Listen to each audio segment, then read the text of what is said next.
Welcome on back to Skippers. Today we are going to do round by round draft targets. I'm going to run you through the first 15 rounds of a mock draft. I went on Yahoo today and just auto drafted, and I chose just this list based on where people were getting drafted. So some might be a round or two off, but that's just how that mock draft went. I'll be giving you my favorite players in each round of the draft and the reasons why I like them. Do not forget to subscribe, as we will have a baseball video every weekday leading up to the start of the Major League Baseball season. So obviously we are going to start with round one, and to my surprise, and I think to everyone who's going to watch a surprise, I like every single player taken in the first round of this draft. There was no starting pitchers taken in the first round, but we had Acuna, Trey Turner, Witt, Julio, Corbin Carroll, Mookie Betts, Freddie Freeman, Tatis, Matt Olson, Kyle Tucker, Aaron Judge, and Juan Soto. The guys who can run went earlier in this one, right? You look at Acuna, Turner, Witt, Julio, Carroll, and Betts, and then you had Freddie Freeman as the first bat-first guy here.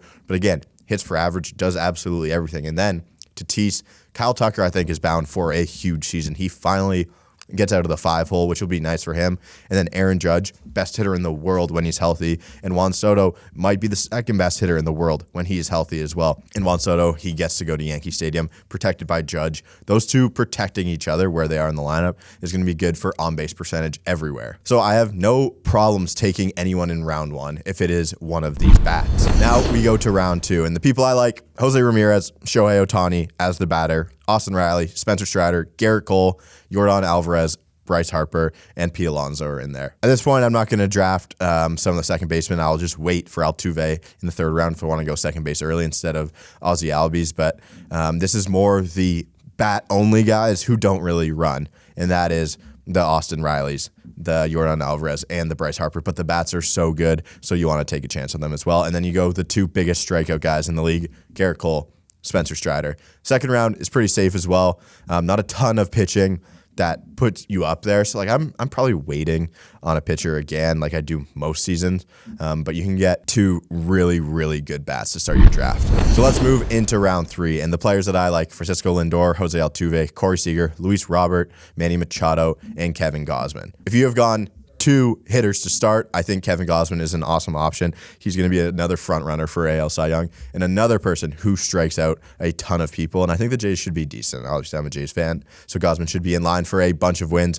Lindor, quiet seasons, and he's just been awesome for the Mets there. So another guy who's going to hit a bunch of home runs and be a good player. Altuve consistently does it. Corey Seager, if he wasn't hurt, I picked him to win the MVP last season in the AL, and he got hurt, and that kind of sidetracked him. But we saw what a full season, not a full season, but him being so big in the playoffs. He's an awesome player. Luis Robert, I love as well, but not in a good situation. As you saw, must draft. I think he's good no matter what. Manny Machado, primed for a bounce back spot as well. Round four, we start to get some more pitchers. The players that I like in round four: Yoshinobu Yamamoto, Luis Castillo, Adley Rutschman, George Kirby, and Adolis Garcia. Yamamoto, I think, is going to be an ace in fantasy baseball. He was another person in my must draft, and I want to take him early. The strikeout upside is crazy for him. Luis Castillo has been doing it for years. The Mariners have found a way to be really good as a pitching staff, and that's why you also see George Kirby in here as well, who is a sleeper for American League Cy Young. Adley Rutschman, if you want to go hitters early, he is going to play a ton. And at the catcher position, sometimes you worry about the platoon. Not as much platoon, but guys who take some time off. Adley is not going to do that. Adolis Garcia is another guy who's just been an absolute dog. He's going to steal some bases, hit for a ton of power as well, hit a ton of doubles. I think those are just good no-brainer picks there. I don't really have any worries about these guys in this round. In the fifth round, we find some more pitching and some bounce backs, but a little bit of a guy who was really good in the playoffs again. So we have guys I like for a bounce back: Paul Goldschmidt, Aaron Nola, who the peripherals weren't great for him last year, but I think that's a good fastball, good strikeouts, and on a good team again. I think he will have a good bounce back season, so I like Aaron Nola a lot. Max Fried, again, on a great team, wins. He's going to do it all. Royce Lewis barely played last year, but boy, when he played, was he one of the best hitters in baseball. He's the first overall pick He's a very good player. Those numbers show to his talents. It wasn't someone playing way above their head. More like someone you take in this round, like Nolan Jones, who I think was playing a little over his head. I would take the chance on Royce Lewis more than a Nolan Jones at this point. Obviously playing two different positions, but still, I'd bet on Royce Lewis over the Nolan Jones. Terry Skubal, a guy that I love this season, and we've seen his velo be up even this spring, and I think that's great for him. We can find some more secondary pitches. Logan Webb is the ace of the San Francisco Giants for a team that I think should be okay. The West is a little weird for the teams that are not the Dodgers, but Logan Webb is a dog. And then Mike Trout, man, if he stays healthy, you know how he can contribute still. I'm not ready to give up on him. I'm not ready to say fade him. He's not like a must circle every single time I see him because of the history. But I think if you're passing on Trout and you see someone else take him and he stays healthy for longer than he has the past couple of years, you know how good he's going to be. We go to the 6th round. Jazz Chisholm, Josh Hader, Kyle Schwarber, Blake Snell, Evan Phillips are the guys that I like. Jazz, I don't think I can quit. Kyle Schwarber is another guy I don't think I can quit. So Schwarber played a ton, basically didn't hit singles at all, hit home runs and walked and struck out. That's all Kyle Schwarber does. So if you're in an OBP league, Schwarber is a must-draft player because he will find his way on base and he's going to hit a ton of home runs. If you're doing the average league, it's a little different for Kyle Schwarber, so make sure you know your league settings, you know how you get points, or roto-wise if you're doing average instead of OBP. Josh Hader, I would be hesitant a little bit because what they're going to do with him and Ryan Presley. They said not really by a committee as the closer, but they're going to match. So if there's a ton of right-handed hitters going to be in the 9th inning, then maybe Hader's throwing in the 8th to some of the lefties instead. So that's the only thing that takes me off it. The talent's obviously there to a team that should be good again. Tons of save opportunities. So I think he's the better back-end option. I think he's going to get a majority of the saves, something we kind of need to monitor as spring goes through. And then Blake Snell, great 2022 second half and an awesome 2023. Cy Young, I'm going to bet on that no matter what. The only thing I'd be worried about here, if he goes to the Yankees. One of the things I like to say is don't draft way too early so you deal with injuries when you draft in spring training. So know the situation that Blake Snell is going to if you're not drafting yet, and you can look at that. And last, Evan Phillips, closer for the Dodgers. The Dodgers should win 162 games, and if he's going to close even half of them, he should have a ton of save opportunities. So I think Evan Phillips is a great option at the back end. We go to the 7th round, and the players that I like, another bounce back in Nolan Arenado. Matt McClain, awesome, Great American Ballpark. Yohan Duran, the closer for the Twins. Yuri Perez, the youngster from the Miami Marlins. Bregman, just been solid rock at third base. And then Tristan Casas, who was awesome in the second half last year. You look at Arenado, everything kind of went wrong for the Cards last year. It was a team-wide thing. First inkling that Arenado's starting to regress a little bit. I'm not ready to take that. I think he's a great third base option for you still in your leagues. I think the Cards are going to be good this year, so it's kind of the post-hype breakout. They're talked about how they're going to be one of the best offenses in baseball. Arenado, I think, is a good bounce back. Matt McClain, again, another great option. He is at Great American Ballpark. He should hit a ton of home runs. He's just a good player for fantasy baseball. Duran, again, another good closer option. The more I think of it, the more I don't like the Hader in the 6th round as much. Someone who does it often. There's always new people who come up there. So Duran, I think, is an awesome option for the back end as well. Yuri Perez tinkered with some of his pitches in this spring. He is just an insane arm that the Marlins are going to bring up. Young guy. I believe in Yuri Perez's skill. Bregman, he's going to do it all for you with the bat. Just very, very consistent. And then Tristan Casas, also the more I think of it, the more first base I'm kind of willing to wait on. Casas and Vinny Pasquantino are two guys that I'd be happy to have as my first baseman in fantasy and try and get some outfield power and speed kind of earlier. So I think those are all solid options. We go to the 8th round, Cole Ragans, Bobby Miller, Camilo Doval, Will Smith, and Spencer Steer. I seem to be all in on the Reds besides Ellie pretty much and some of the pitching, but all the secondary options they see to Ellie, I love. So Spencer Steer is a pick that I like a lot. Will Smith is going to be hitting at the top to middle of the Dodgers lineup. That should produce a ton of runs, and he should have a ton of RBI opportunities, and he's been one of the better catchers in fantasy baseball for the past couple of years. Camilo Doval has insane stuff. He showed it last year. A ton of saves for him as well. I think he can repeat and be really good, so I'm fine to take him at the closer position. Bobby Miller, everything we've seen from spring training with Bobby Miller, his arsenal is very good, and he's going to be on this Dodgers team that is going to be up in a ton of baseball games. And I think he's obviously way better than Kyle Wright was 2 years ago, but Kyle Wright led the league in wins for a team that was really good, and a guy like Bobby Miller could do that as well.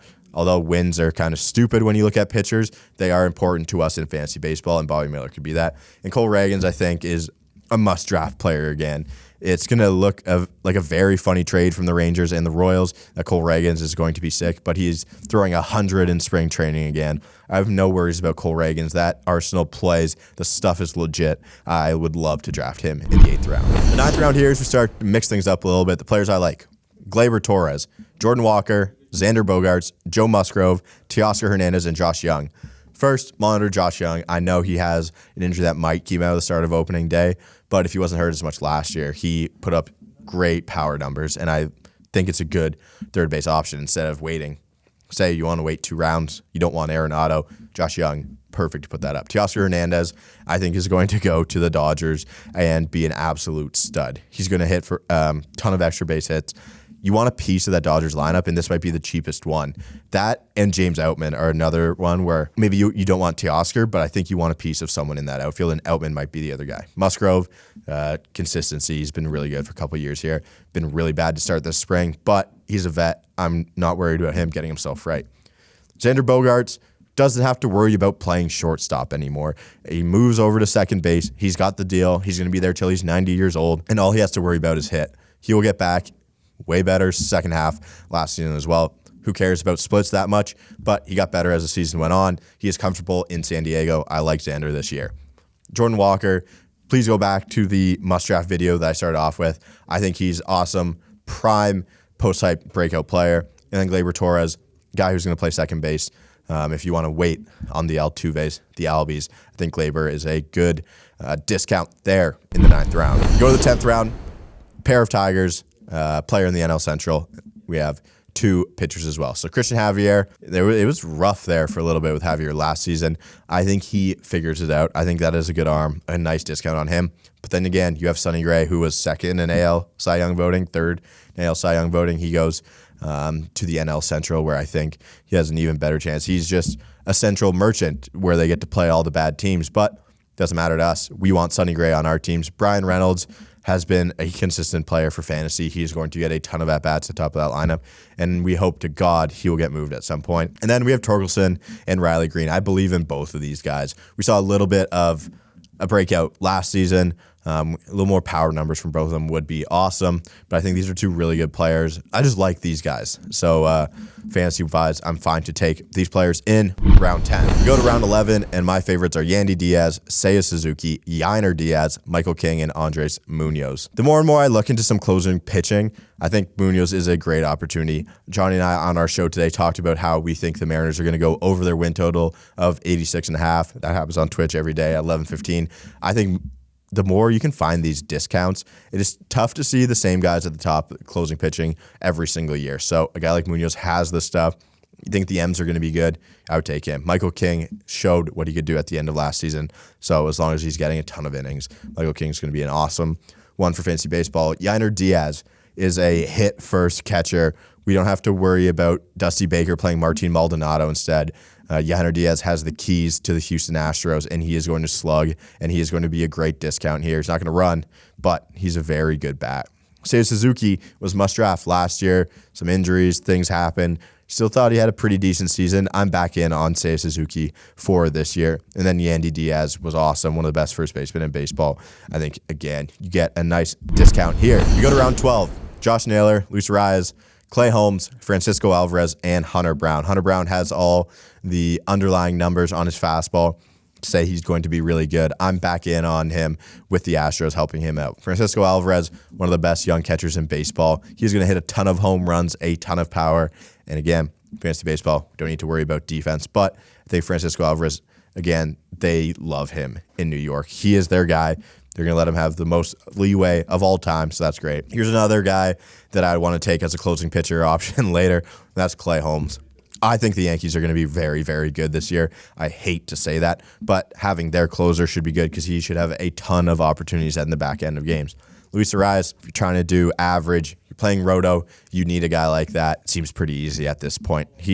Has a couple years where he's led the league in average, so I'm fine to take that. And then Josh Naylor, breakout last season. Need him to stay healthy again. I think he's another solid first base option. We go to the 13th round. I like Thairo Estrada, Gavin Williams, Vinny Pasquantino, Marcell Ozuna, and James Outman. Outman I was done with in the second half last season. I thought pitchers figured him out. And then we look into this spring, and the mechanics have changed for the better. I like what James Outman can do. I think he is a nice discount to get in on this Dodgers team. Marcell Ozuna, as bad as a guy he is, was great. 40 home runs last year. If he can hit 33 home runs, this is a great fantasy steal in the 13th round. Vinny Pasquantino, coming off shoulder surgery. He has the Freddie Freeman characteristics as how much contact he makes in the zone and the power, but a good walk rate. Gavin Williams is another product of the great Cleveland Guardians pitching system here. I loved what he did last season. He's going to be in a pitching video at some point where I break down what I like about Gavin Williams. And then Thairo Estrada, an injury in the middle of last season kind of derailed him, but it was a tale of kind of three parts. Good at the start, hurt, that went to shit, and then good at the end. I'm back in on Thairo Estrada. I think it's a great guy to have on your team. We go to the 14th round. I like Jackson Chourio, Ryan Pepiot, Max Muncy, and Cal Raleigh. Cal Raleigh is a good discount if you haven't gone catcher yet. I think there's a ton of great catchers this season. Play a lot, hit some home runs. Max Muncy, same thing. Get in on the Dodgers. He's going to hit a ton of home runs as well. The average is going to be low. If it's an OBP league, you want him more than the other. Ryan Pepiot was the main part of the Tyler Glasnow deal going the other way to the Rays. If the Rays take a chance on a pitcher, there's something they know about him. I think they will get him right, and he'll be a very good arm for the Rays this season. And then Jackson Chourio. I want to be putting my NL Rookie of the Year money on him instead of Yamamoto because it's much better odds, but he is special. He is a youngster. He's going to get a ton of leeway for that Brewers team that is just going to bet on their young guys to see if they can carry them. And Chourio is an insane player. And finally, the 15th round, I like Jose Barrios, Ezequiel Tovar, Isaac Paredes, and Jordan Montgomery. First, Jordan Montgomery doesn't have a team yet, but he is 2 years in a row where he's been really good. If he goes to Boston, I'm not in love with that landing destination, but he's been the great arm. He should have a ton of just runway to do whatever he wants. You're going to be worried about wins, but I think the other counting stats are going to be good no matter what. Isaac Paredes, pull merchant, going to hit pull side home runs. He's been very good at that, and that's what his MO is now. He will be fine, man. If the Rays are going to play him a ton, obviously, why would you take him out of the lineup? I think it is a good value here in the 15th round. Ezequiel Tovar, I wanted to have him early last season, and by about the second month, I was taking him off my fantasy teams. By the end, you had to notice this guy. He's going to have the keys to playing in Colorado as well, a team that's going to be really bad, but he is going to play the whole time. So let's see if he can increase the power numbers, get some stolen bases. I think he is a good thing as well. And then Jose Barrios, model of kind of consistency except for his 2022 year. If you take that out, he's been one of the more consistent mid-rotation arms in baseball, and I don't see a difference there. Everyone in the Jays camp has loved what Jose Barrios has done this spring. No reason for you to believe anything else. So there it is, my round-by-round draft targets from round 1 to round 15. Let me know who you guys like, who you guys don't like. Don't forget to subscribe, and I will see you guys tomorrow.